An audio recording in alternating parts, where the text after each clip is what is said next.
নির্বাচন বোধহয় এগিয়ে আসছে। সত্যি সত্যি নির্বাচনের ডামাডোল শুরু হয়ে গেছে। চতুর্দিকে কান পাতলে শোনা যাচ্ছে নির্বাচনের হাওয়া এবং নির্বাচনের পরিবেশ সৃষ্টি হতে চলেছে এমনটা মনে হচ্ছে। যদিও লন্ডনের বৈঠক নিয়ে নানা রকমের বিতর্ক হচ্ছে।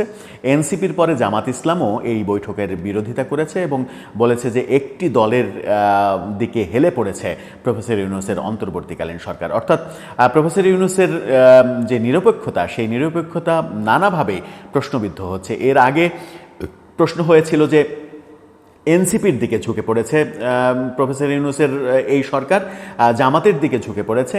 এখন যখন বিএনপির সঙ্গে মিটিং করলো তখন বলা হচ্ছে যে প্রফেসর ইউনূসের সরকার বিএনপির দিকে ঝুঁকে পড়েছে। তার মানে হচ্ছে যে নিরপেক্ষ আসনে, নিরপেক্ষ অবস্থায় এই সরকার থাকতে পারছে না এখন পর্যন্ত, গত 10 মাসের বেশি যে কার্যক্রম তারা পরিচালনা করেছে।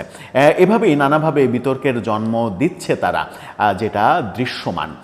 তবে আগামী নির্বাচনের ডামাডোল যখন বাজতে শুরু করেছে তখন একটা প্রসঙ্গ সামনে এসেই যায় এবং যে প্রসঙ্গে চতুর্দিকে আলোচনাও হচ্ছে।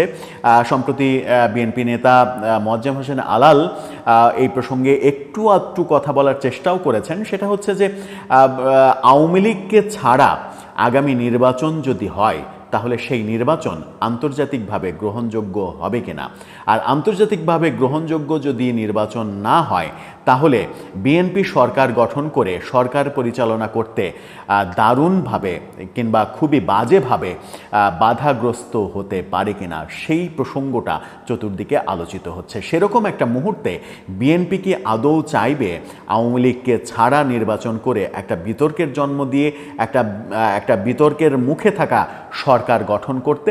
সেই প্রসঙ্গেই আলোচনা করবে এই ভিডিওতে। থাকবেন পলিটিক্স টিভির নিয়মিত আয়োজনে।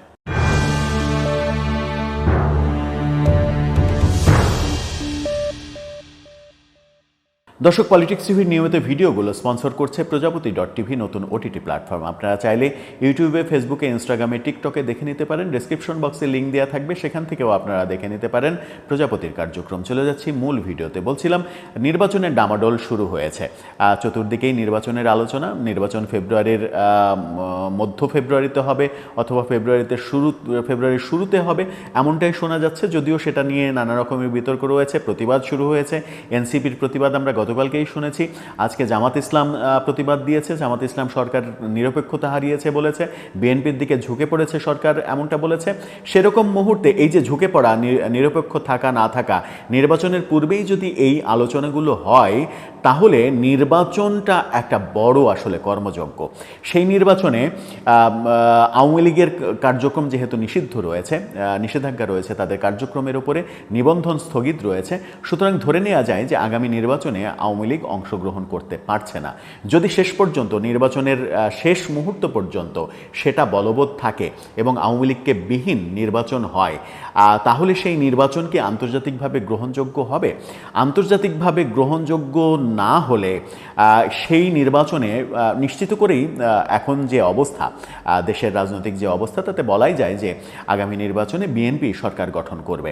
তো বিএনপি যদি সরকার গঠন করে তাহলে যে নির্বাচন আন্তর্জাতিকভাবে গ্রহণযোগ্য হবে না, সেরকম একটা নির্বাচন করে কি বিএনপি সরকার গঠন করতে চাইবে আদৌ?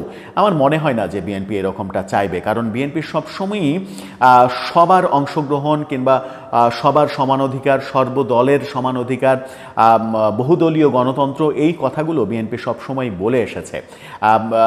তাদের নিজেদের অবস্থানই কিন্তু সেটা, যে বহুদলীয় গণতন্ত্র তারা চায়। সেখানে আওয়ামী লীগের মতো একটা দলকে বাইরে রেখে, যে দলের সমর্থন সংখ্যা বিএনপি এবং আওয়ামী লীগ বলা হয় যে প্রায় সমান সমান সমর্থন সংখ্যা, আওয়ামী লীগের সমর্থন সংখ্যা যদি আমরা 35 থেকে 40% ধরি, তাহলে এই 40% জনগোষ্ঠীকে বাইরে রেখে যে নির্বাচন হবে, সেই নির্বাচন আন্তর্জাতিকভাবে গ্রহণযোগ্য না হওয়ার সম্ভাবনাই অন্তত 90%।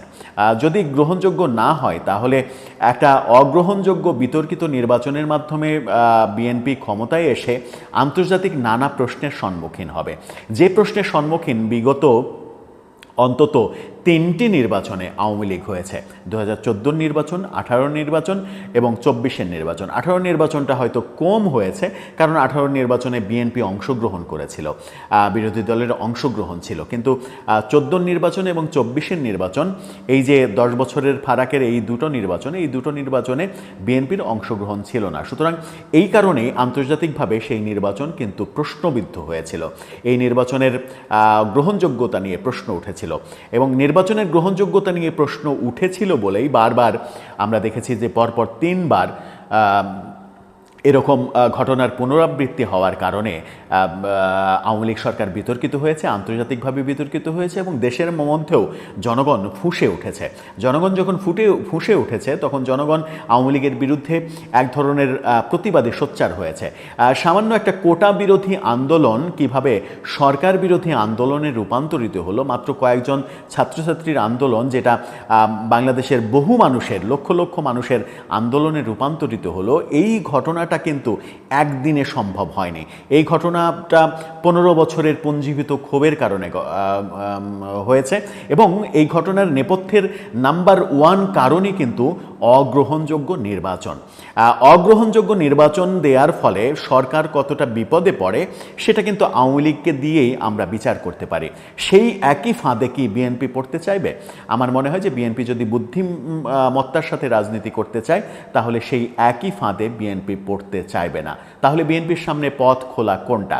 বিএনপির সামনে পথ খোলা একটাই, সেটা হচ্ছে যে আওয়ামী লীগের যে রাজনৈতিক নিষেধাজ্ঞা, সেই রাজনৈতিক নিষেধাজ্ঞা তুলে নেওয়ার জন্য সরকারকে বলা এবং নিবন্ধন ফিরিয়ে দেওয়ার জন্য বলা।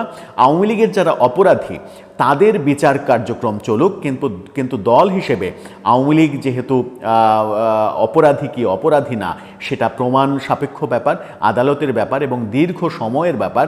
এই দীর্ঘ সময়ে অপরাধী প্রমাণ হওয়ার আগে যে শাস্তিটা সরকার নির্বাহী আদেশে দিয়েছে, নিষেধাজ্ঞা জারি করেছে, অর্থাৎ প্রমাণ হওয়ার আগেই শাস্তি শুরু হয়েছে, এটা অগ্রহণযোগ্য। এই অগ্রহণযোগ্য ব্যাপারটা বিশ্বব্যাপীও আলোচিত হচ্ছে। সেখান থেকে যদি বের হয়ে এসে আওয়ামী লীগের অপরাধীদের বাদ দিয়ে যারা অপরাধী না, সাধারণ আওয়ামী লীগ, তাদেরকে যদি ভোটের সুযোগ দেয়া হয়, আওয়ামী লীগ সেই রিফাইন্ড আওয়ামী লীগ হোক কিংবা এক ধরনের সুন্দর আওয়ামী লীগ হোক, যে আওয়ামী লীগই হোক, যে ফর্মেই হোক, আওয়ামী লীগকে যদি নির্বাচনের সুযোগ দেওয়া হয়, তাহলে নির্বাচনটা বিতর্কিত হবে না, নির্বাচনের রেজাল্টটা বিতর্কিত হবে না।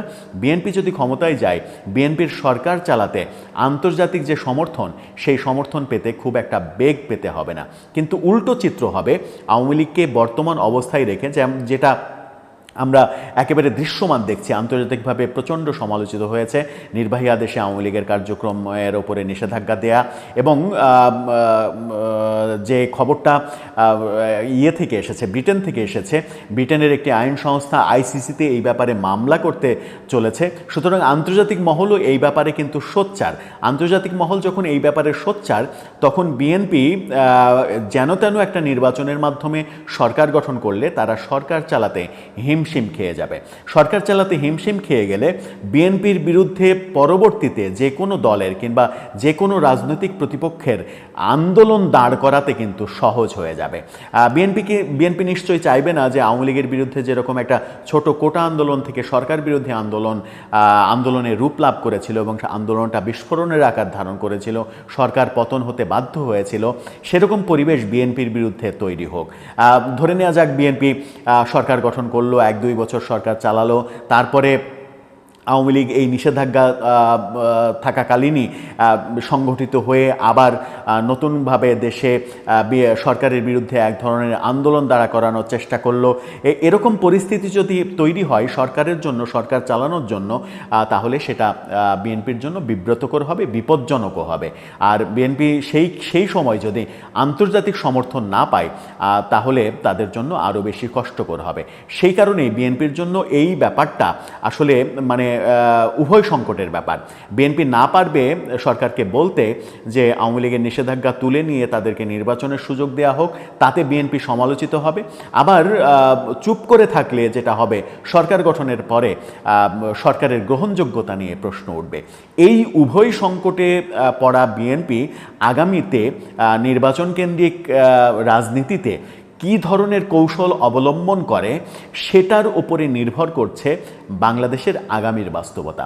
এখন দেখার বিষয় যে বিএনপি রাজনৈতিক কৌশলে কতটা পরিপক্কতার পরিচয় দেয়, কতটা সিদ্ধ হস্ত তাদের রয়েছে সেটা প্রমাণ করতে পারে। দর্শক, আপনার কি মনে হয় শেষ পর্যন্ত বিএনপি কোন পথে এগোবে?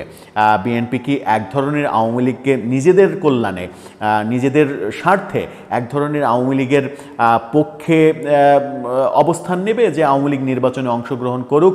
এই মুহূর্তে যেহেতু আওয়ামী লীগের জনপ্রিয়তা নেই, সেহেতু আওয়ামী লীগকে ভয় পাওয়ার কিছু নেই যে নির্বাচনে অংশগ্রহণ করলে বিএনপি তাদের কাছে হেরে যাবে, সুতরাং সেই পদ্ধতিতে বিএনপি এগোবে, নাকি বর্তমানে যেভাবে চলছে সেভাবেই আওয়ামী লীগকে বাদ দিয়েই নির্বাচন হোক, নির্বাচন গ্রহণযোগ্য হোক আর না হোক পরে দেখা যাবে, সেই ফর্মুলায় তারা আগাবে? আপনার মতামত জানিয়ে লিখতে পারেন আমাদের কমেন্ট বক্সে।